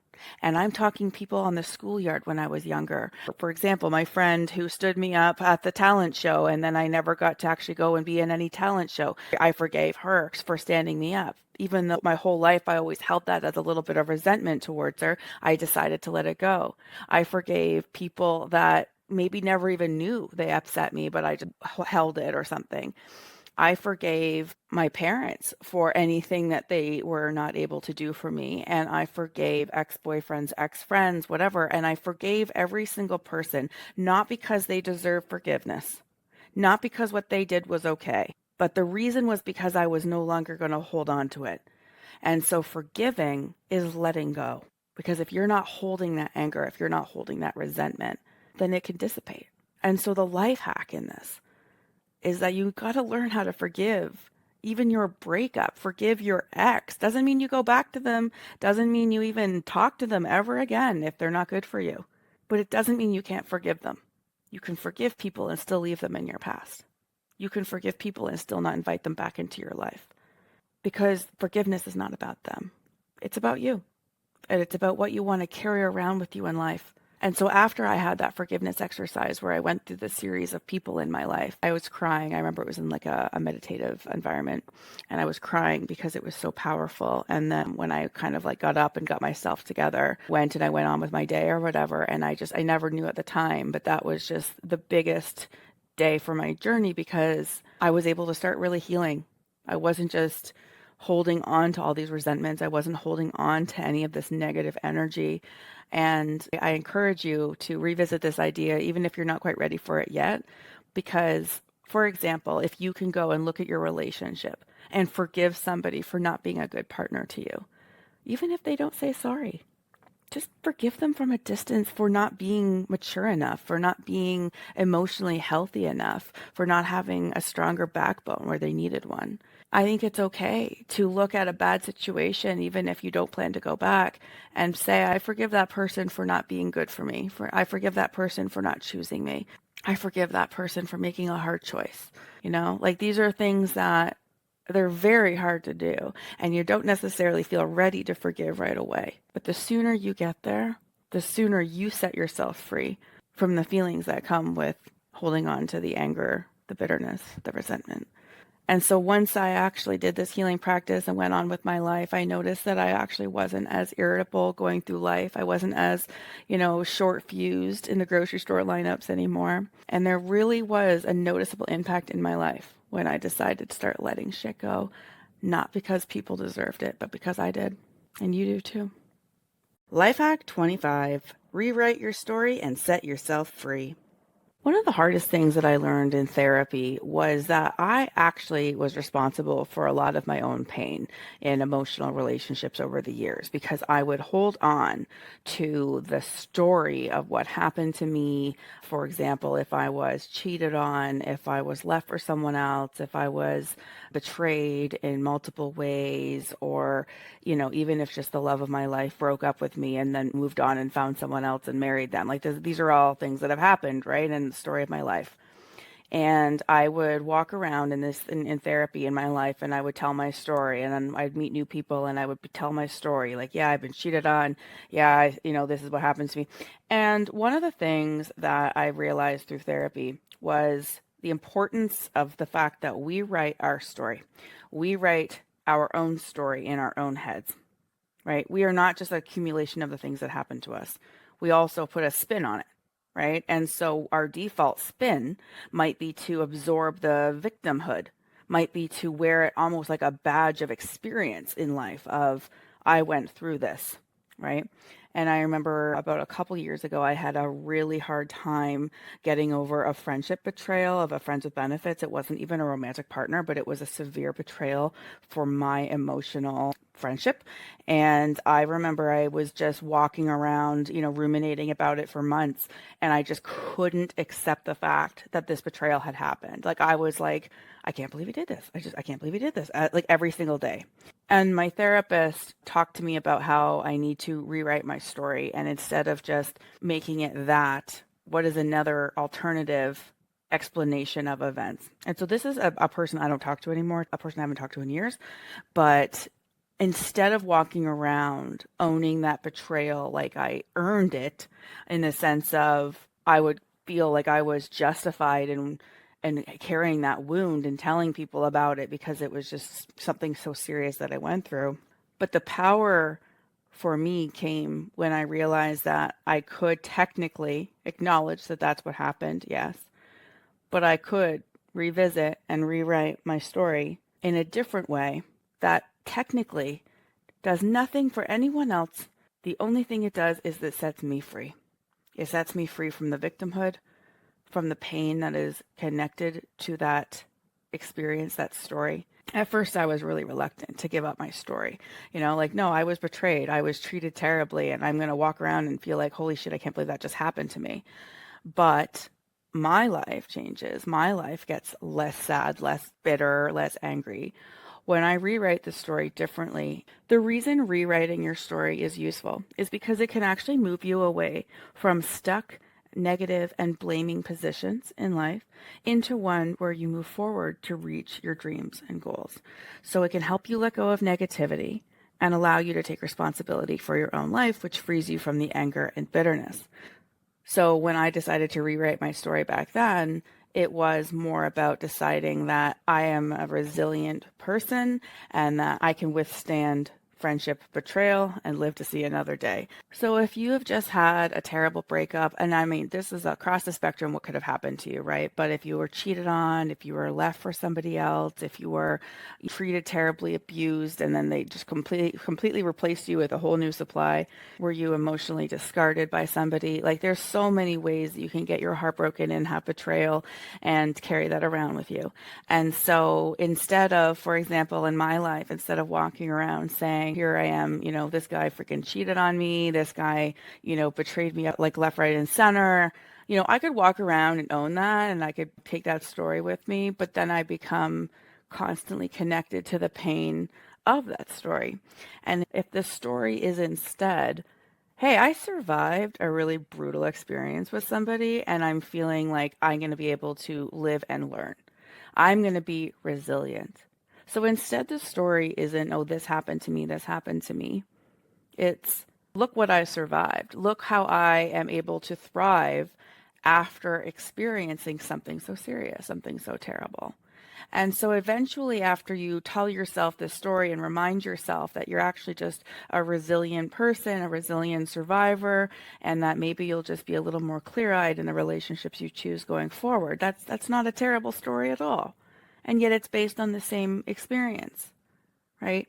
And so when you realize that you are the one that's taking the consequence of walking around with the negative, blaming, stuck stories, even if you've earned them, even if you feel like you should never have to let it go because that's what happened to you and you had what, I get it. But you're the only one carrying that fucking baggage. So when you decide that you want to live life instead of the principle of carrying the baggage, how about you just live with less baggage? How about you just let it go? How about you stop getting stuck in the story and rewrite it and give yourself a position of power and see how your world changes? Life hack 26, cord cutting rituals to release emotional ties to your ex. Sometimes when our relationships that used to be loving and fulfilling and safe and warm and fuzzy, they turn into toxic or sad or grief because of a breakup or whatever other reason, we can have a hard time letting go of those strong feelings, those strong emotional connections. And when you break up with somebody and you're forced to build your life without them and make your own happiness in life again, you can keep getting pulled backwards into thoughts of your ex or picturing them or stalking their social medias or wanting to drive by their house, like whatever the issue is. It's like you're almost yearning for connection with that person. And even if you don't want to reconnect with that person, it doesn't mean you don't still feel the urgent need to when you're struggling with an attachment. And so one of the things that I've been using successfully over the years is cord cutting rituals. I've done these with therapists. I've also done these with energy healers, shamans, and you can even use YouTube videos or other podcast clips or websites to help guide you to do a self cord cutting ritual. I'm going to put additional content on my TorontoUnicorn.com website. I have an episode page for Life Hack 26, and I'm going to put links there to help guide you through any cord cutting rituals you might want to pursue and give some recommendations for even just like videos that I watched that helped. So you can get a link to that in the description. So cord cutting is more symbolic than anything else, except that it's effective. But basically, there's lots of ways to do it. Some people like to have a physical representation of a cord. So maybe it's a rope or a piece of string. And sometimes it's even just writing a goodbye letter and then burning it into the universe. That's also considered a cord cutting ritual. So I know a lot about cord cutting, but in order to give more informed information on this podcast, I did rely on some insights from insighttimer.com. So typically a cord cutting ritual consists of like a visualization, meditation, and a symbolic or literal cord, like a string, rope, anything else. It's a symbolic practice aiming at releasing negative bonds or attachments to a person, situation, or past event. And so while it can vary depending on personal beliefs and practices, a typical cord cutting ritual involves intention setting, cord cutting, forgiveness, and release. So some people do cord cuttings to break the sadness or grief associated with somebody, but you could also cord cut with somebody even if they're just draining your energy. So even if you're not overly haunted or sad about a breakup, but you just can't stop thinking about them, you could do a cord cutting ritual to try and sever any invisible energetic cords that are still attached. And cord cutting isn't a once and done. Sometimes you need to do multiple cord cuttings, especially because after you cut a cord with somebody, in my personal experience, energetically, it is felt by all parties involved. I cannot tell you how many times I've had an ex-boyfriend come back or text me within, like, I don't know, a day of me doing a cord cutting ritual, because they must have felt it. Now, having said that, was it a good thing that these exes reached back out and came back? Ultimately, at the end of the day, no. So keep that in mind. The cord cutting ritual is not meant to like bring people back. It's meant to help you heal. So I would say that yes, it is effective and people do feel it. And so they might have a sense of panic when they suddenly feel a less of a connection to you. And so be prepared for that. But if you do reestablish connection with somebody after a cord cutting ritual, then you've undone your work and you would have to do another cord cutting ritual to ever make the same progress again. Like that is something I had to learn the hard way. You can do all the work, do a cord cutting, and then you could just quickly reestablish that connection with one phone call the next day because now your energetic cords are tied again. I remember once I spent like $180 an hour to go get this energetic healing. And it was really, really spiritual, really effective. And literally within like 24 hours, I was already reconnected to the guy by text. And I didn't reach out to him, right? He reached out to me, but it was undone. I felt like that was $180 not well spent because now I'm reconnected. So if you are doing a cord cutting ritual, move on after, maybe block them so that they can't come back. Cord cutting is a really effective way of helping your brain process your desire to let go. And so sometimes you need to do these rituals in order to accept in a different part of your soul and being that you do want to let them go. According to insidertimer.com, these are signs of unhealthy courting that you have with people. It's when your energy levels are depleted, you have feelings of general lethargy, depression, and unexplained sadness. You have feelings of being stuck or unable to make decisions. Obsessive thoughts about another person, speaking often about another person, often in a judgmental or deprecating way, lowered immune function, so getting sick often, and unhealthy habits and addictive behaviors, seeking comfort in excess such as smoking, binge eating, drugs, drinking, and even seemingly healthy habits such as over-exercising. So I'm not going to walk you through how to do a cord cutting here because I'm going to put that additional content on my website, but I'll give you the highlights. So you ground yourself through meditation or breath work. You visualize the energetic cord connecting you to the individual or situation. You symbolically or literally use a tool to sever the cord. And you cleanse your energy field and fill the space left by the cord with love and compassion. Some signs that your cord cutting practice is helping is after you have a profound sense of freedom, you feel unburdened and liberated, and a sense that considerable weight has been lifted off your shoulders. Again, I can personally attest to cord cutting rituals, but sometimes you have to do many of them with the same person because you have so many ties. Either way, if you're stuck and you can't let go, try doing a cord cutting ritual and see if you wake up a little bit later tomorrow. Life hack 27, put your bare feet on the earth. Trust me on this one. When I first started learning about spiritual healing and energy healing, one of the things that people always said is make sure you go outside, go for a walk, get enough sun, go lay on the grass. And I'm like, No, turns out there's something to it, right? And so once I realized the benefits of grounding or earthing, they're kind of similar, I will never look back. And so here's why this is a life hack. If you need help stabilizing your nervous system, if you need help calming yourself down, go sit on the earth. Take your socks off, your shoes off, and put your bare feet on the sand, on the grass, on the dirt, and do that for at least 30 minutes a day if you can. And I personally can attest to the benefits of my overall well-being. I feel a certain sense of calm and even belonging, a sense of reduced anxiety, even if I'm still sad, which, by the way, I do go and sit on the earth every single morning. It's just part of my grounding in the morning. And when I do, yeah, sometimes I'm still sad, but it's a different place to be sad. It's a more grounded place, a feeling of it's okay, And so I did get some information on the web to help guide this life hack, but ultimately I want you to Google this. You could also go to my website, TorontoUnicorn.com. Episode 27 for this podcast has its own webpage, and I'll put some additional links there on grounding and earthing techniques. This is free. Guys, this is free. And what do you have to lose by trying it? Nothing. So if you are struggling with getting over this breakup and tough feelings, I want you to go and put your body in contact with the earth and see how it helps you. So there is some science behind earthing and grounding, and it has something to do with the electrical exchange and reconnecting our energetic bodies to the earth. And there's a lot of complicated explanations for why it works. You're welcome to look that information up for yourself. What I need to tell you is if you're struggling getting over a breakup and you haven't been trying putting your bare feet or hands or laying down on the earth every day, I highly recommend you start. If you have a park nearby, I would recommend you go and make yourself a little spot in the grass where you look forward to going. If you have a backyard, use that. If you can put your body, submerge it in a body of natural water, that would also be effective as well. There's just something to bringing your body back to a sense of, I would call it emotional equilibrium, and I think it really was effective. Life hack 28, a hot shower can calm you the F down.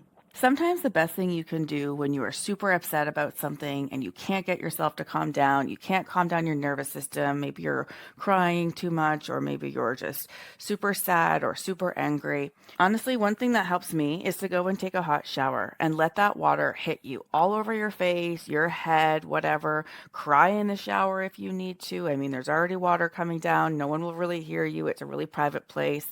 And if you do have one of those minds where you can visualize things, visualize the cleansing of your aura of all the sadness with all of the water that is hitting you. Watch like it's in your mind's eye, your third eye. Watch the water wash away the sadness and grief in your mind and stand there and just let it flow and cleanse you. So this is something I have done that helps me. Sometimes I've even had to have multiple showers a day because I was so upset and I needed to keep going to this solution. So if you go into the hot shower and use this as a life hack to calm you down and get you to a state of grounded again, you could use this and make it a transformational experience. And even if you just believe it's going to be transformational and helping you calm down, it will be effective. Study the placebo effect and you'll know what I mean. So yeah, go have a hot shower or a cold shower, a bath, whatever it is. But it's amazing what you can do with just, getting yourself into a re-cleansed state and trying again to emotionally regulate. Life hack 29, signs that you are healing. When you're lost in the depths of despair and grief and pain, especially after a traumatic loss of a breakup, you can wonder if you're ever going to feel better. You can wonder, when is this going to be over? When can I reasonably expect to be back to a normal feeling? And that's a fair question, because for a lot of us, they can feel like we're drowning and we don't see land, like we don't see a way out. We don't see an end. And I want you to make a list for yourself of how will you know you're healing. It didn't really occur to me until I saw a Reddit post in one of my breakup threads that I'm on that it's actually hard to define or know that we're actually healing and moving forward unless we carve them out and recognize them. And that's what this life hack is. You need to know the signs that you are healing. For me, the signs that I am healing, I'm roughly like 35 days out from a breakup that was hurtful, like very big loss to me. So for my personal situation, I noticed that some of the signs that I was healing was that maybe for the first time, I wouldn't wake up crying. I wouldn't wake up wondering why they're not in bed with me, or, crying about the fact that they're not still in my life. Sometimes I'll notice that I'll be able to watch a movie or hang out with a friend and have a laugh about something that's completely not related to my ex or anything sad. And then I'll come back to sadness later, but it was nice to have the vacation, right? The vacation from grief. That's a sign you're healing too, is when you can have gaps in your pain, right? So yes, you should go and find distractions that are healthy, and that's a good way to experience the absence of pain if you can get there. Another sign is that if you have an internal dialogue in your head, it can start to shift to more I statements instead of we.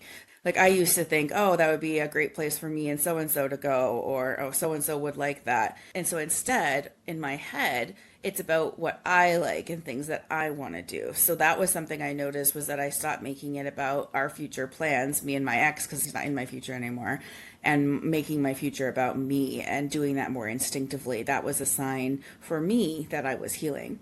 And so I think it's important that you realize that there is going to be a day that the fog and the grief lifts to a point where you look back and realize your progress. And so making note of the signs that you're healing is just a beautiful part of tracking your journey and believing in yourself that you're going to get there and you're already well on your way. Life hack 30. Turning your pain into purpose. So unless you've gone through a traumatic loss in your life, you might not understand the feeling of having this unresolved grief, unresolved anger, unresolved loss. And it can feel like a cyclone of energy that just like you carry with you. And sometimes you are looking for desperate ways to get that out of you. You know, like some people like look for methods to release anger, release feelings in general, like sadness, like through tears, through journaling. But in general, there can be an overwhelming sense of pain. And what do you do with that? And so one of the biggest life hacks is to turn that pain into purpose. And so if you look at people who have lost somebody to cancer or lost somebody to diabetes or whatever, and then you see them join like a run for the cure, you know, a marathon where they take pledges and raise money for the disease. This is a beautiful example of how people can take pain, take loss, and funnel it into energy that's positive and put it towards something, so that they feel that they're at least trying to do something. They're trying to raise money for cancer research. They're trying to help, right? That's a beautiful example. And so it's a life hack, because if you learn that you have the power to transmute energy, negative, grief, sadness, once you've processed it enough, you'll be able to transmute it into something positive if you're savvy enough. And this is where I think I wanted to explain why I did this podcast. And I should mention that this is a video version of this podcast. It is the only episode so far that I am actually looking into the camera and speaking. So if you're listening on like Spotify or Apple, click in the description of this podcast to get a link to the YouTube video, the YouTube version of this episode. And you can see the really rare opportunity of where I'm actually looking and talking and frankly showing some emotion. So the reason I am doing this Life Hack Your Breakup podcast is actually to turn my own pain into purpose. It's to turn my own life experiences, including a recent experience, into something that is positive, constructive, and actually available to help people. And it was when I was going through my most recent breakup, which wasn't that long ago, and it's a hard one. It's a tough one. And I had to learn, you know, to go to those life hacks and do those things to help me get through it. And so I remember thinking, well, this could help someone else, you know, and if it's helping me, it'll help someone else. So I should really be like writing this down for people. And so that's kind of how this whole podcast came about, is I was realizing that there's people out there who are not sure what to do when they face significant grief and pain. And it can feel so overwhelming that people are at risk. Right? During this process, my friend, one of my younger friends, was going through one of her, what was her second relationship breakup in her life. Okay. And so as empathetic as I was for my younger friend, I'm like, honey, you're going to get your heart broken so many more times. Like I hate to be the bearer of bad news, but she's got some life to live still. At her age, she was struggling and she was grasping for help. And I realized that what I could do is tell her these life hacks. Take a hot shower when you can't get your emotional regulation under control. The benefits of grounding and sitting on the earth. The truly transformational benefits of journaling and being able to get all of that crazy energy that won't stop ruminating and circulating and putting it out on paper and giving you some peace. And so I was giving my friend all these separate pieces of advice. And I remember thinking, you know what? I want to give everybody this advice. Anybody who needs it. And so I really hope that whoever has watched and engaged with this podcast, I hope that you have found something in it for yourself, some value. If you have, I would really ask you to please review this podcast, especially on apps like Spotify, Apple Podcasts, and Audible, because this is a new podcast and I'm trying to reach an audience of people who actually need the help. Please share the link to this podcast. It's available on so many different listening platforms, and all of them are going to be listed in the description of this episode. And you can share it and give somebody the whole list and give them life hacks to make their pain lessen, to be able to take their power back, to regain the ability to emotional regulate. And it would mean a lot to me that the pain that ultimately drove this project would be serving a very higher purpose of healing the world, one breakup at a time. So thank you for tuning in. Are you looking to share a specific life hack with somebody that you thought was helpful? Well, if you click in the description of this video, you'll be able to find a playlist with each of the individual life hack videos and podcast episodes. Please don't forget to subscribe and give this video a like, and good luck on your healing journey.